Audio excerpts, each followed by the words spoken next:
is your land, this land is my land.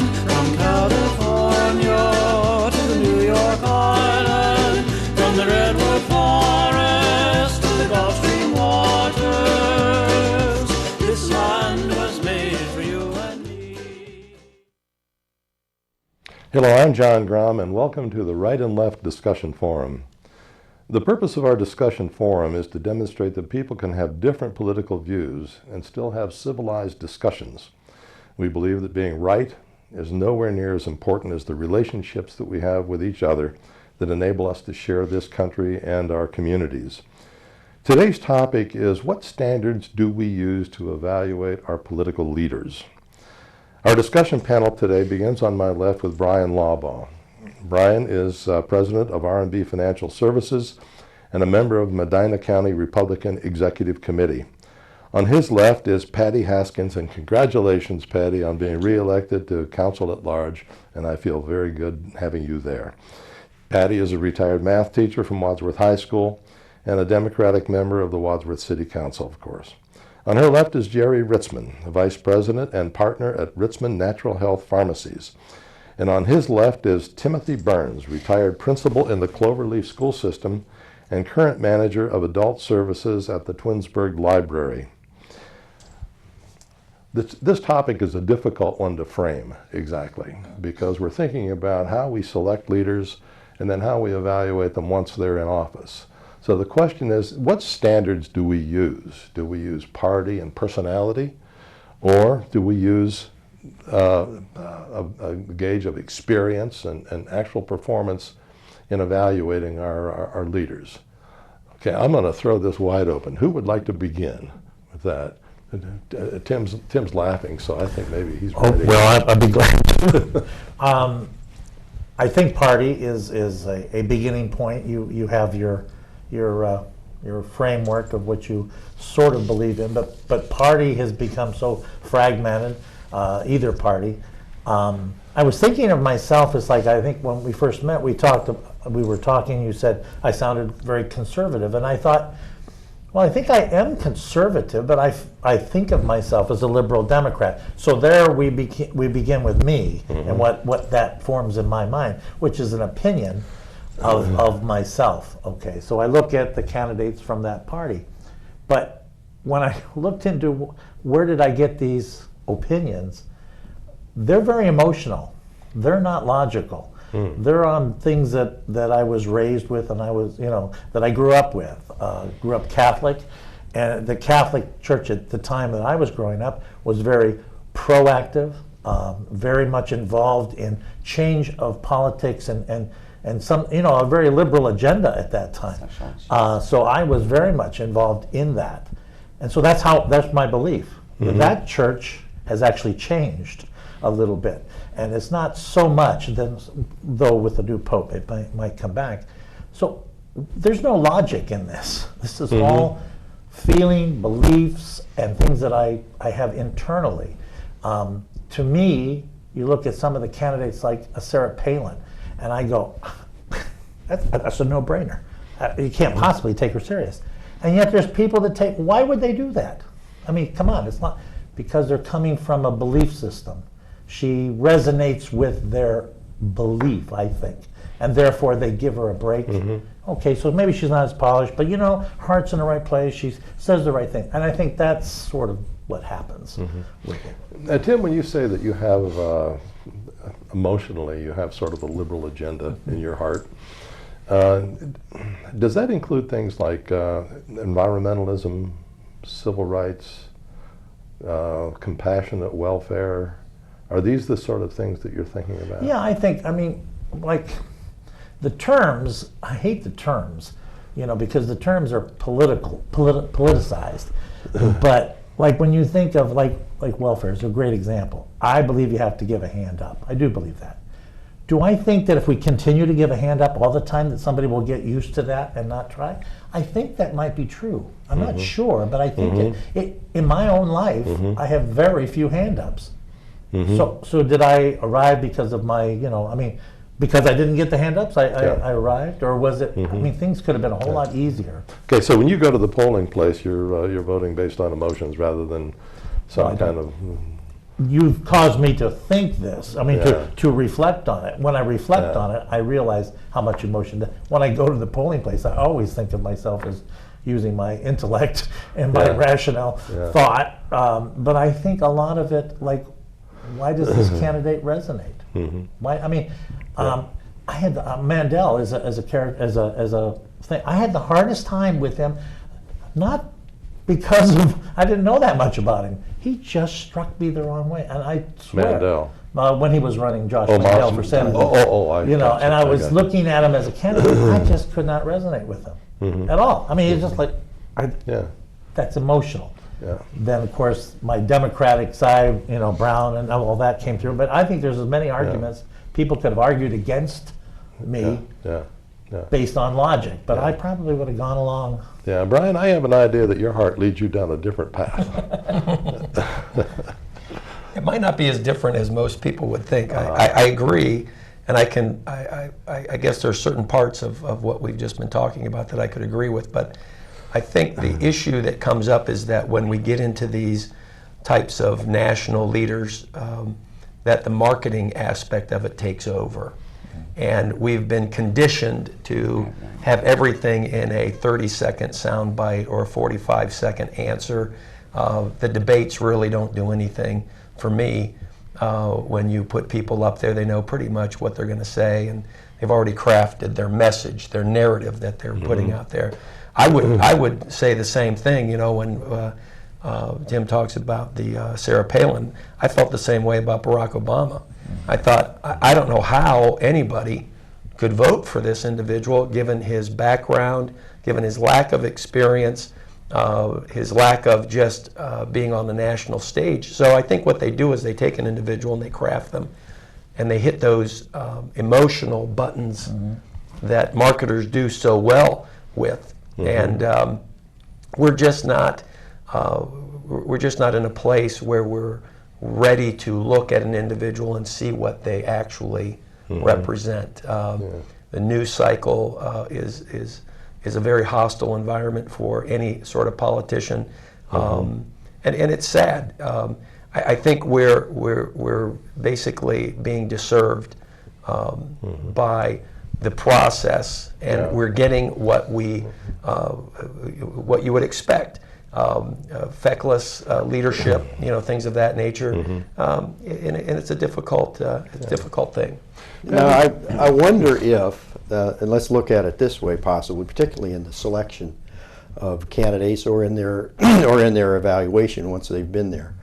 And Bryan, you mentioned that we get the quick turnaround and the quick packaging and so forth to get those simple answers to those complex questions. Somebody said, and I can't remember exactly who it was, some statesman said that for every complicated problem there's a single simple solution, and most often that solution is wrong.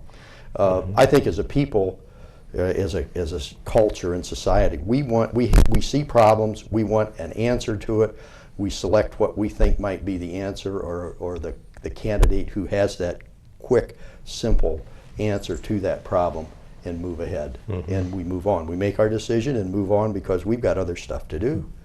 And so if we're comfortable with that choice, we stick with it. And I think that a lot of times we say, well, we really ought to examine the issues here and see what the issues are and what the particular solution to this particular problem is.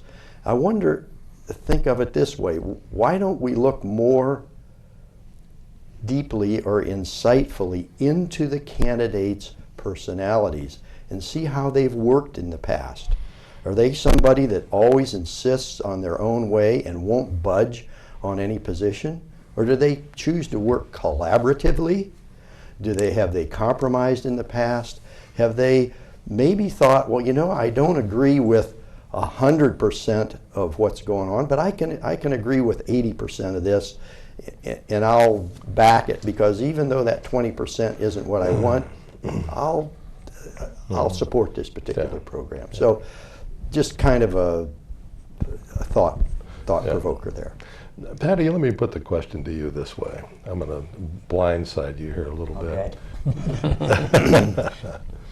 Do you, following up on Bryan's comments, do you think that we've been outsmarted by the PR industry, that they have learned how to hit our psychological buttons in such a skillful manner that we just sit there and absorb all of this input and have no idea what it's doing to our heart and soul when we come to voting? Are we beyond the point where we can be expected as voters to make a real rational decision?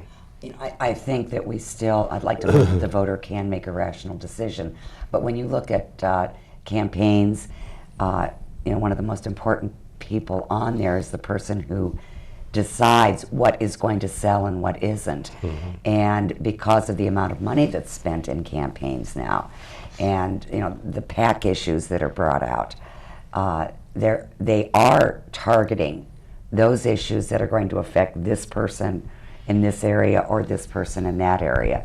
So I'm not sure that we're getting always the most rational decision. It's basically who has the best campaign team and who has the most money. Mm-hmm.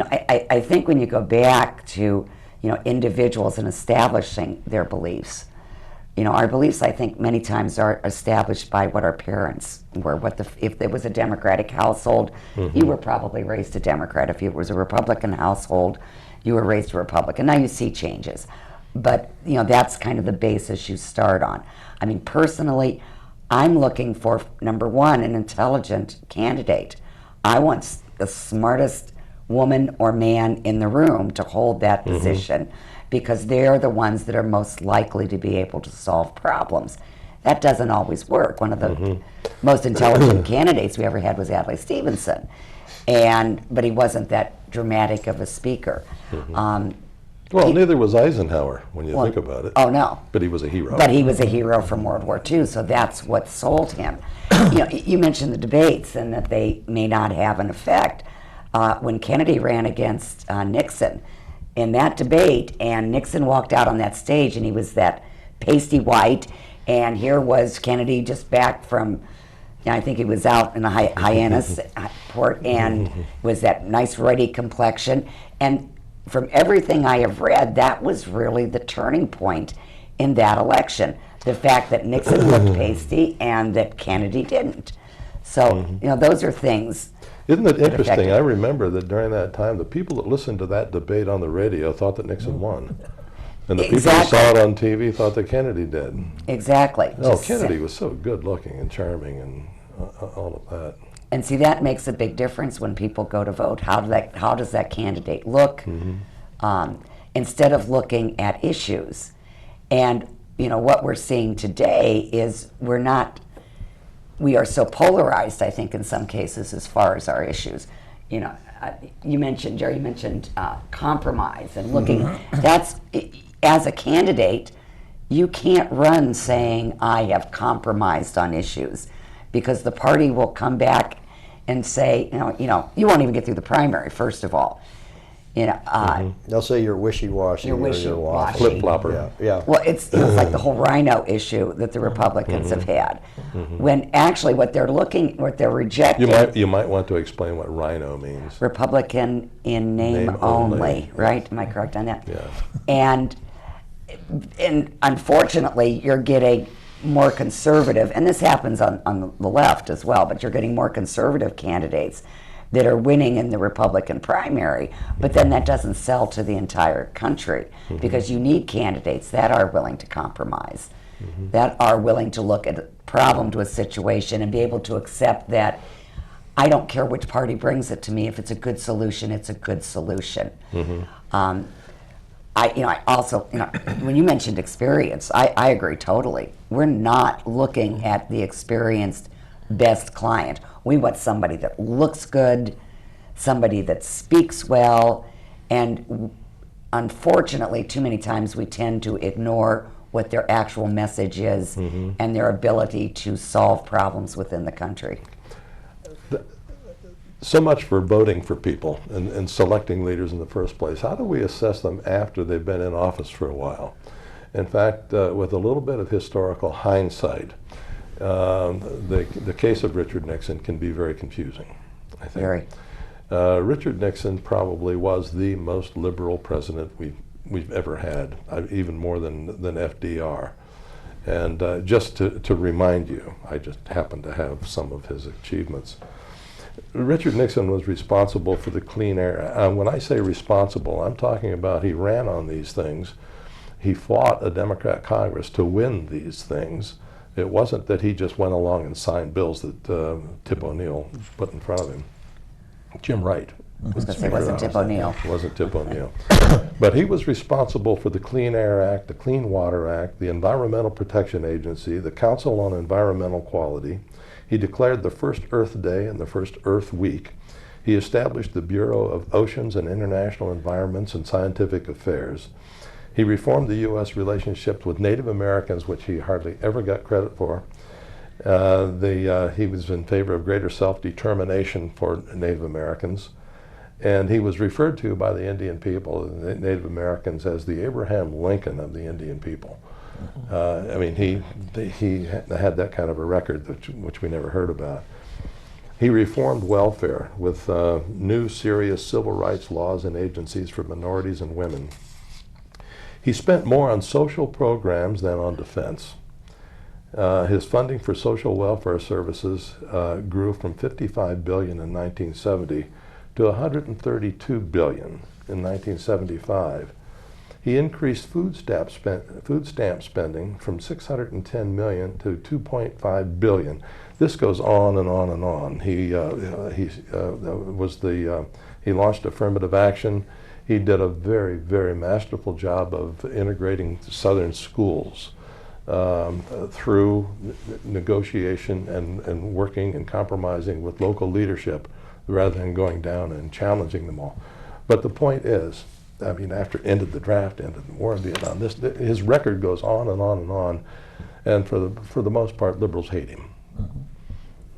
I don't understand that. You know, I would have to say that his personality was certainly against him. He was not a lovable person. Mm-hmm. But what is it that's important to us as Americans? What the person actually did, their accomplishments, or are we more concerned about the fact that he was impeached? There were 2 articles of impeachment, by the way. One of them had to do with obstruction of justice for authorizing a payoff to the Watergate burglars, and the other one was the fact that he had authorized that the IRS look into 20 people on his enemies list. But after he did that authorization, like 3 days later, he reversed it. And he canceled it. And I think there was only actually 1 or 2 people. But then again, just about every president since the IRS has been established has used it to look into potential opponents. But here, the fact is, people despise this man. Liberals despise him. Why is that? They dismiss all the information that goes contrary to what their beliefs are. You just dismiss it. Doesn't make any difference to them. I've had this conversation with people, and it's like, we're not talking the same thing. We're not talking, you know, I thought when Nixon was impeached and left, I remember being confused as to the gravity of what it was. I mean, I got the idea of the Watergate break-in. I had a hard time believing he said, you know, for someone to do that. But it seemed to me I was really confused as to what the politics actually had been. You know, I was much younger then. I wasn't, like you said, paying attention, had other things to do. But I knew I hated him. Mm-hmm. I mean, the war was, you know, he actually was the only one who could have ended the war, you know, and going to China. I mean, these were all things that confused me, but I still hated him because that was an emotional reaction. I mean, we just, I think that's one of those things. You know, like, okay, so I believe this is true, that we're forming opinions and voting too much on internal thing, not including our brain. So we need to change that. How do we change that? If that's true, how do we go about, I mean, now that I recognize it, I want Republicans to say to me that George Bush, you know, whatever the cause, he ran the war poorly in Iraq. I can live with that. I mean, that to me says, if you can admit that, then I can admit there's a hell of a lot of things wrong with Barack Obama. You know, because there are, every president. But, you know, I need that back and forth. I think history really determines when you start looking back at the performance of a president. History is really a very good judge of how well they've done, and you have to have that perspective. And we've been taken advantage of when it comes to these emotional buttons that people push. And Patty basically made my point when she discussed how Richard Nixon on TV didn't really look that good. Mm-hmm. Nobody told him that he probably should get out in the sun. Nobody told him that his 5 o'clock shadow should have been, shaved. And President Mr. Kennedy showed up, having had some of those people in his corner, and said, "You need to get you need to get some sun. You need to make sure you're crisp. Keep your answers short. Come across as presidential." And they packaged him, and he did a lot of good, and so did Richard Nixon. I think that the issue, and probably is never going to be solved, is how these people are basically packaged and sold to the American people. Mm-hmm. And there is a lot of that. In the last election, Mitt Romney is a very good man. He's a very good leader. He had all the requirements, but he was cast as a rich, sort of silver spoon individual that was out of touch with the identified with corporate greed. Yeah, and you just couldn't shake that. So now we're stuck with who we have. One point, and I think it's a good point, is that both parties have played to their extremes. The Democrats have played to their far left. The Republicans have played to the far right, and we just have to bring those people back to the middle again, because with you had the first Bush had Tip O'Neill. They worked well together. They compromised, and that's the word that nobody wants to talk about. The mess we have right now with the Affordable Care Act is because nobody wanted to listen to another opinion about it. Mm-hmm. Nobody wanted to compromise. It was rammed through. And so that's what you get. You get one side that's basically cheering for it, and the other side is cheering against it. Mm-hmm. When you discuss what we think, though, of their record in office, I think what we look at is we pull that one issue that is the largest, that is the most sensational. So for Nixon, that was Watergate. Right. All of those accomplishments that you talked about, they weren't big press, they weren't news headlines, but the Watergate trials were. Anything that Clinton did was really shoved under the rug after the Monica Lewinsky scandal. Do you think that continues to this day, that he's going to be evaluated on Monica Lewinsky? I think in time, no matter who the president is, in time you tend to, what were they doing type of thing as our ideas change. But and even with our whether it be Bush, Bush is going to be evaluated on the Iraq War, period.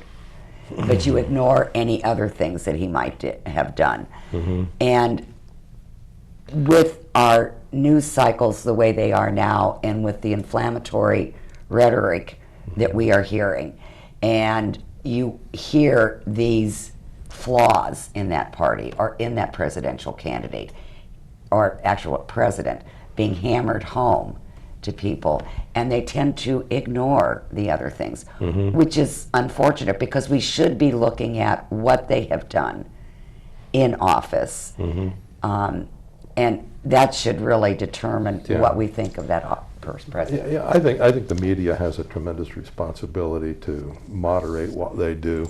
I am so tired of hearing or seeing clips of President Obama saying, if you like your health care policy, you can keep it.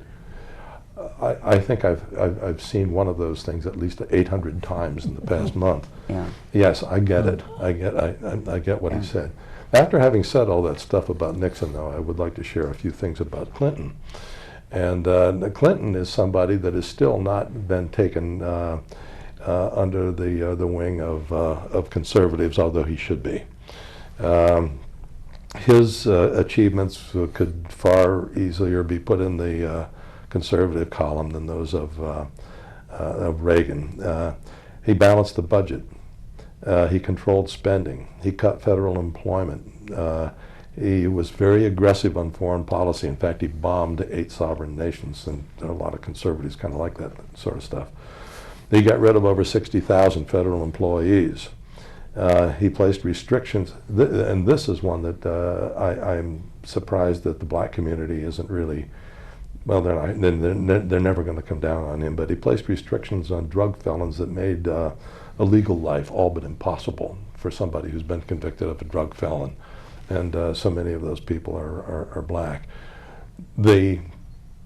On the other side of it, Reagan tripled the federal deficit. I remember as a Republican being furious with him for not controlling federal spending. He gave amnesty to 3 million undocumented aliens. He increased the size of the federal government. He raised taxes on the middle class with the biggest tax increases in history.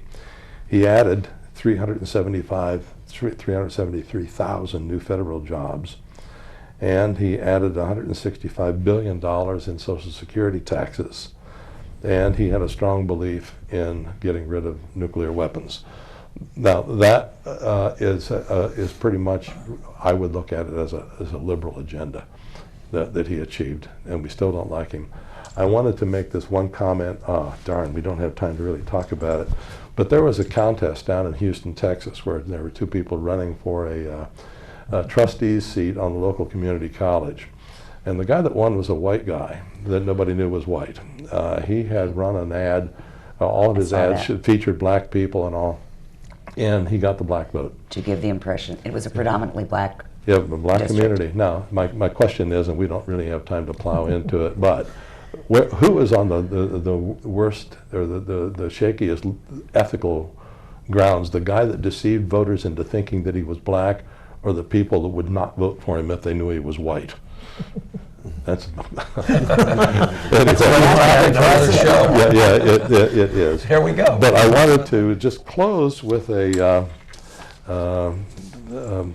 quote from one of most people's favorite liberals. I am neither bitter nor cynical, but I do wish there was less immaturity in political thinking. That was Franklin Delano Roosevelt said that. And anyway, I want to thank you all for another nice discussion, and hope we can meet again in 2 weeks, and maybe we'll take on this ethical issue in Texas. It's 2 weeks Thanksgiving. Yep. Well, we'll work it out. Thank you. Thank you.